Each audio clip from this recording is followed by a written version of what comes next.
salaamaaleykum mbokki internautes yi daleen ak jàmm suñu site bi ñu leen di ñaan yéen abonné te bës ko la notification bi te yemoo ak altine juróomi fan ci weeru mai atum 2025 ñu fas yéene leen a jukkil ci li gën a fës ci ay xibaar bokk na ci Dakar 2025 xalif Médina Gounass bi nag daal dinay saluer engagement bu état bi pour une édition réussie xalif général bu Médina Gounass di Thierno Amadou Tidiane Ba daal dinay exprimer sa profonde satisfaction quant à l'implication active de l'État dans l'organisation du Dakar 2025, une retraite spirituelle de 10 jours dédiée aux prières et la lecture du Coran. daal dinay exprimé par la voix de son frère lors de la cérémonie officielle guide religieux bi nag daal dinay saluer le rôle des services déconcentrés de l'État ci teewaayu premier ministre bi di Ousmane Sonko di chef de la délégation gouvernementale. également daal dinay formuler ay ñaan pour la paix au Sénégal et au-delà di fàttali yile autorité ci ñu accompagner les pèlerins dans leur retour. Prenant la parole kii di premier ministre Ousmane Sonko daal dinay affirmer que l'État avait pleinement assumer ses responsabilités ngir daal di garantir le bon déroulement bi les éditions. daal dinay rappeler que le président de la République dafa daal di joxe woon ay instructions claires en conseil des ministres ngir rek yi les moyens nécessaires ñu daal di koy mobiliser ngir organisation Dakar bi le engagement des autorités daal dina renforcer selon lui la tradition sénégalaise de soutien aux grands événements religieux porteurs de cohésion nationale et d'influence spirituelle régionale. ñu wax aadu jëm ci les Écosses qui saisit la Cour suprême pour contester un arrêté ministériel jugé liberticide. Journal de l'économie sénégalaise daal dinay déposé niki fanweeri fan ci weeru avril 2025 ab recours en référent devant la Cour suprême du Sénégal ngir daal di sàkku annulation ak suspension ci ab arrêté ministériel boo xam ne dañ ko daal di jugé attentatoire à ses droits fondamentaux. arrêté numéro 011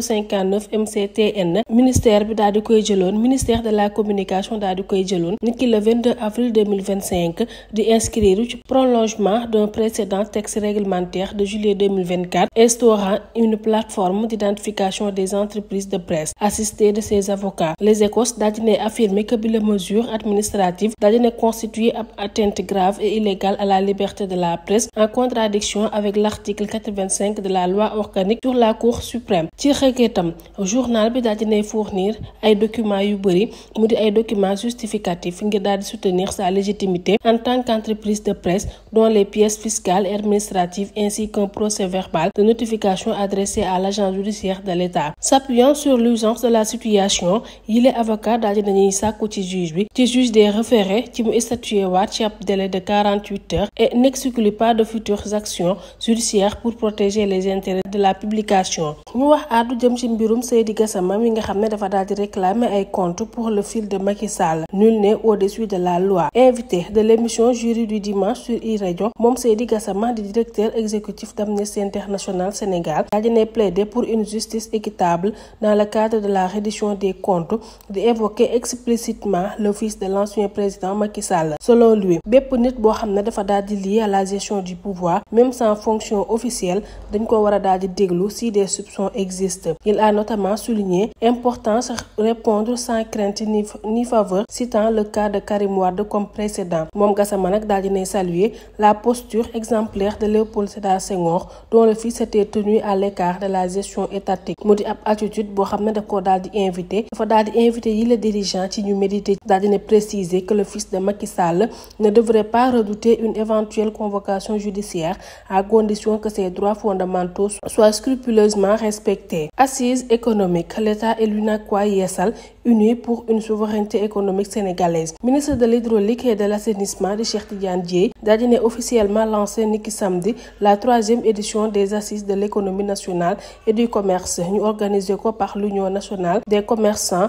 et industriels du Sénégal. Monsieur Dièye daal dina saluer le rôle central bi les organisations ci redynamisation de l'économie nationale di fàttali à une mobilisation générale pour bâtir un modèle fondé sur le patriotisme économique et la souveraineté sur des ressources naturelles du pays. Inscrite dans la vision Sénégal 2050 du président Bassirou Diomaye Faye yile assise daal dina viser poser ay bases d'une économie résiliente, compétitive et et inclusive. Ministre bi daal dina souligner la nécessité de valoriser les territoires et les dynamiques locales ngir réussir bi les transformations.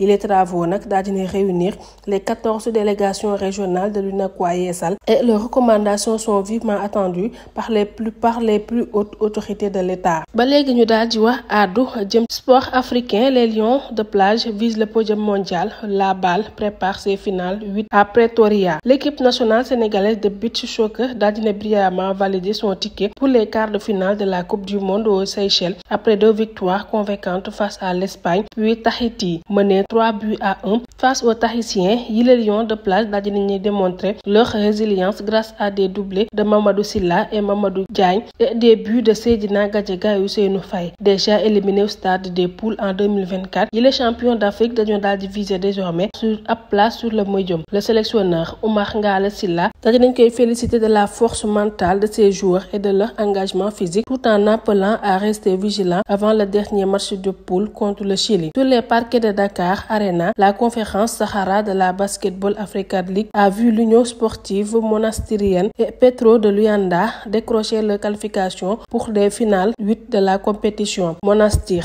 daal dina jeexal en tête avec 4 victoires, tandis que Petro, tenant du titre, se classe deuxième avec 3 succès. Criol Star bu Cap-Vert, troisième, reste en attente d'une possible qualification comme meilleur troisième. Dans la Kalahari, conférence déjà jouée en avril à Rabat, Attihad d'Alexandrie pour Égypte et River Hoppers bu Nigeria daal dinañuy valider seen billet pour la phase finale. Ñu prévoir ko niki le 6 jàpp 14 juin foofee ca Pretoria en Afrique du Sud bi nga xam ne dina daal di réunir 8 meilleures équipes bu continent bi ngir rek ñu daal di désigner le champion 2025 de la balle.